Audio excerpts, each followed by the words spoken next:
So Terry and John, I was looking at our numbers overall for the company, and I know that in 2017 we hit almost 1,000 patients that we identified as opiate overdoses. We gave almost 600 doses of Narcan, like 575, I think. I looked at 2018, those numbers had come down a good bit. We probably only had close to a little over 300 patients we identified as opiate overdose victims, and we had far fewer doses of Narcan. I'm going to say probably 210, 220 doses of Narcan we handed out.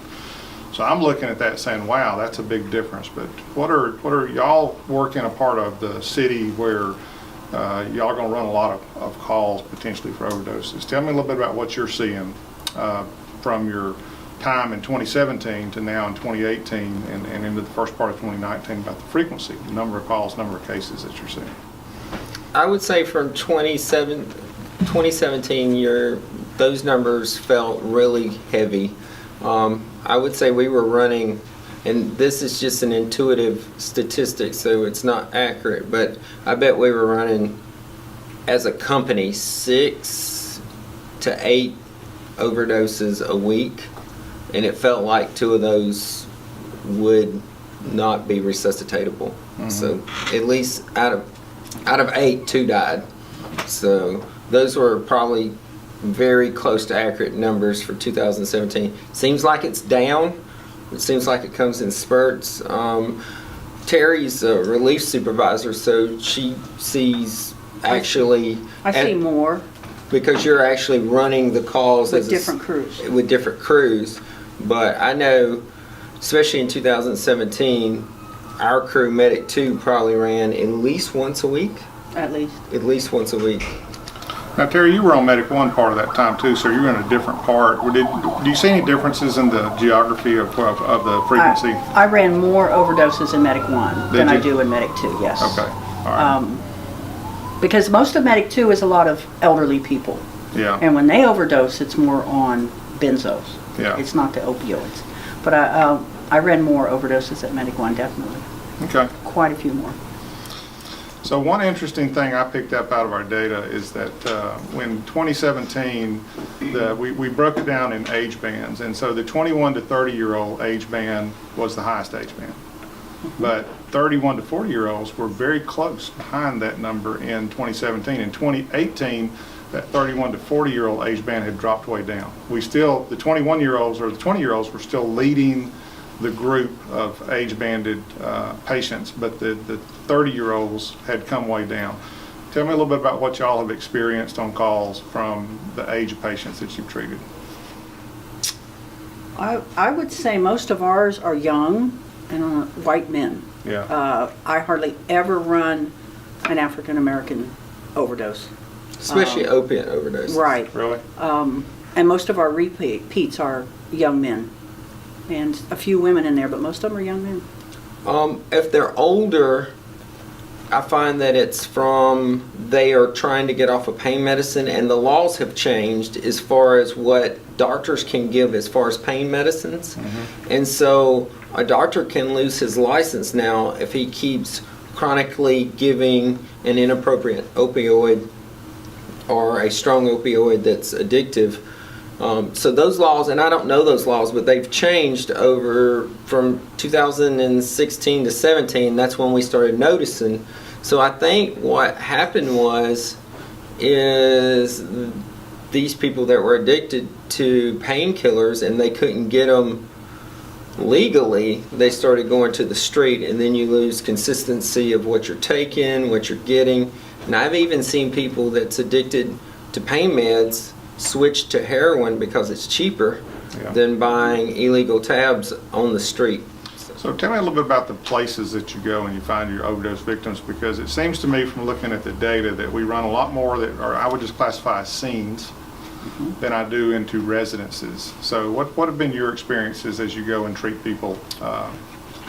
Yeah. There's been in certain areas of town, and it's an atypical area of town because you think this is a calm, middle class, 40-year-old-ish, but that's a good camouflage for drug people. And there was actually 2 drug houses there where they were going in and doing opioids and doing methamphetamine and sorts in the house, and she never got caught, the person running the house, because her rule was you had to do it in the house and you couldn't take any of the product out of the house.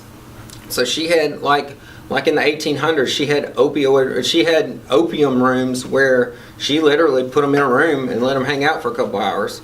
And she had a good business going until the house caught on fire and burned it down. And she died in the house, in the house fire. That was just recently. Yeah, it was very recently.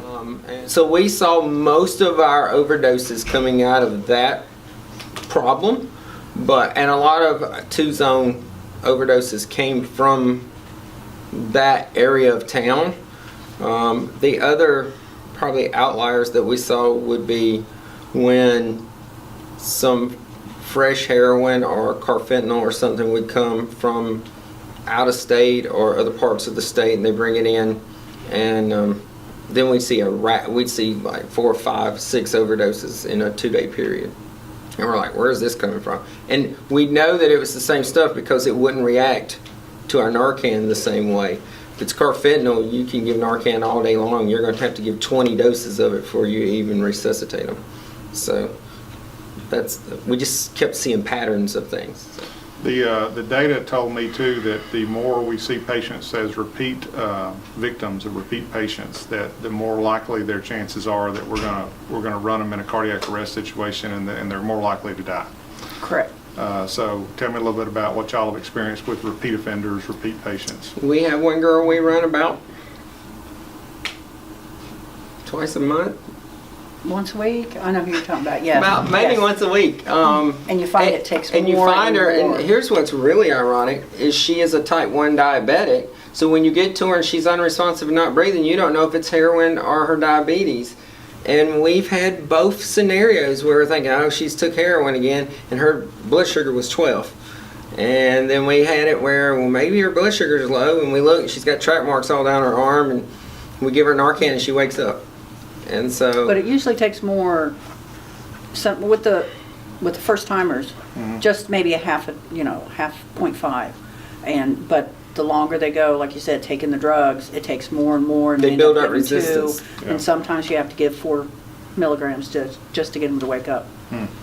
and this particular person that we're talking about, now that Narcan can be bought over the counter, her mother has went and bought Narcan, and the last time I went there, the patient was already wide awake. The mother had given the Narcan nasally and said, this is the first time we've done this and we want to make sure. So we checked her blood sugar, we checked her and all this stuff, and we're like, we need to still take you to the hospital, and she emphatically refused. There's not a zip code that we serve that we haven't run an opioid overdose in.